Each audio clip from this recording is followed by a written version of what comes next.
Hey guys, so I am back. As you see, I'm in a new background. That's because I moved.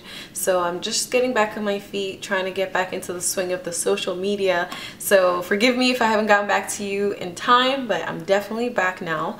And today I just wanted to talk a little bit more about protective styling. I know a couple of people have a few questions in terms of protective styling, what to do, and there is a fine line between neglect and protective styling. And sometimes protective styling goes wrong when you either do your braids too tight or you neglect your hair and you find breakage instead of growth. So I'm just going to cover a few tips that I find helpful and hopefully they help you guys out.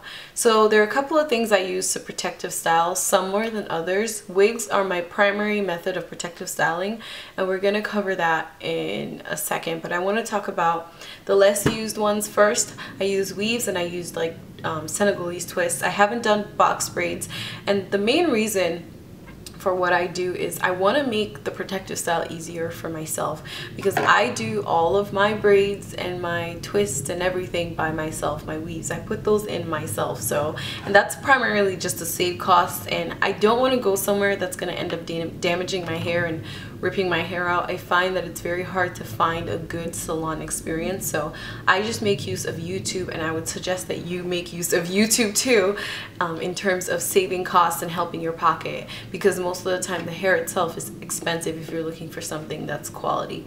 Alright, so let's start with, we're going to start with weaves and Senegalese twists. I pretty much do the same thing to my hair underneath these. I used to be the kind of person who would say, okay, well, I'll install this in and then I'll use a liquid moisturizers, like, you know, those spritzes, and spray my hair on a regular basis. And what I used to do is wash my hair clean and then just pretty much use like very light stuff before I install it. And I used to do that because I used to get a lot of buildup on my scalp, but what I find is all I have to do is make the period of time that I keep the style in shorter and increase my moisture for my hair to be healthier, because I do tend to get a lot of buildup on my scalp for whatever reason. So what I do is I cleanse my hair, and especially my scalp, make sure everything is completely clean, and then I saturate my hair strands with as much moisturizer as I can. My main moisturizers are my curl enhancing smoothie and my beautiful textures moisture butter, and if I need an extra sealant I use jojoba oil.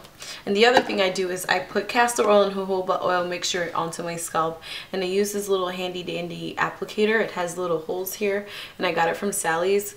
I know they sold it, and I went in there to buy it and she was like, we don't have one, and I was like, yes you do. So I just walked down the aisles and found it and bought it. So this is what it looks like, because they might not know that they have it. I put that in, massage my scalp.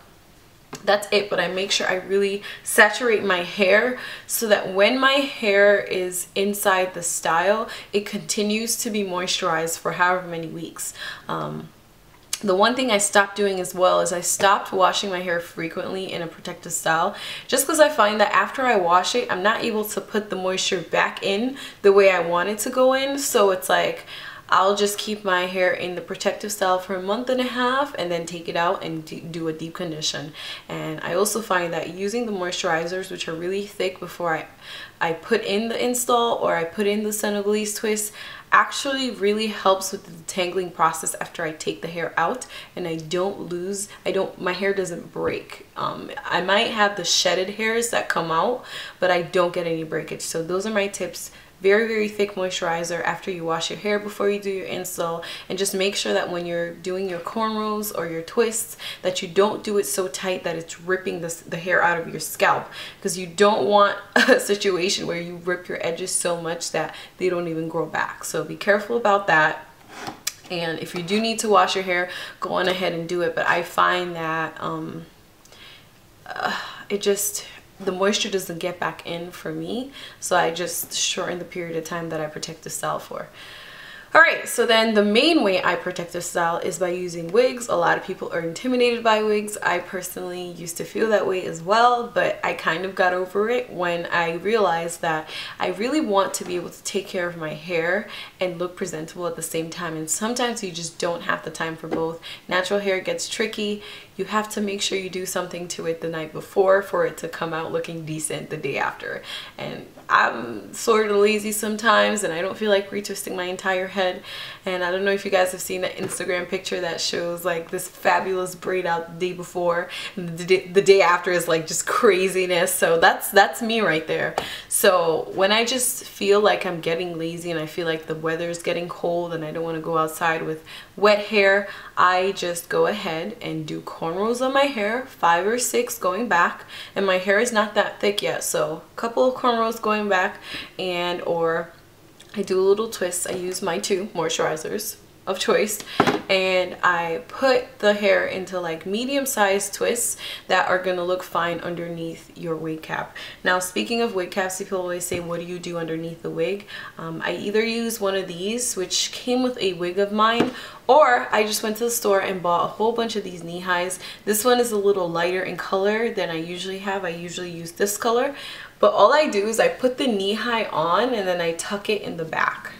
And that's it. And I use these colors because they're closer to my scalp than a black one. So then when you look at the parting, and this wig doesn't, it's synthetic, so it doesn't actually have a lot of parting. But when you look at the parting, you can see like the whole scalp thing. And if that doesn't work, you just dot a little bit of your foundation on the line and you're good to go. All right, now a couple of tips about protective styling with wigs. The first thing I want to touch on is the combs in the wigs. You want to be very, very careful. You don't want you to rip your edges out. You don't want to defeat the purpose of protecting your hair. So when you use wigs with combs, and I'm going to show you guys an example, I'll just show you guys the inside of these wigs. As you see, this particular wig has the kind of cap that I really like because I find that the hair doesn't shed as much when the cap is like this. As opposed to a cap that is like this with the wefts exposed. I find that you get more shedding out of wigs like this, so definitely check out caps like that when you are buying wigs. But as you see, a lot of wigs will come with combs. You can ask them for them. They'll have one at the top and 2 at the sides. These side combs especially, and these are the better combs for your hair, not the little ones. These side combs especially, if you put them in the same place every day, you will notice that your hair is starting to rip. So you definitely do not want to do that. A lot of times I will alternate the weeks that I put the combs in, and it'll really just depend on if I feel like I need more security or not. But usually what I do is I put the wig on and then I put 2 bobby pins on each side and I'm good to go. I don't use glue or any sort of adhesive because I find I don't want my edges ripping out. So I literally just put on the wig and I use the adjustable straps. A lot of people don't know how to use them. This is the back of a wig and these are the straps. A lot of people just go ahead and strap them together, but what you can do is these little tabs right here, you can just hook these on to tighten the wig. And the older the wig gets, you can, you know, move the hooks further up. And trust me, if you do this, the wig will be tight on your head. It really will. So that's all you need to do, and it's going to tighten the wig. If you absolutely need the combs, you can go ahead and do them. Sometimes I position the combs in a different part of my hair so I don't end up disturbing my edges that much. And the other thing I do is I make sure I keep on putting castor oil, especially wherever those combs are, to make sure that my hair doesn't rip. And I think that's pretty much it. I prefer these caps, as I said before, because they just shed less.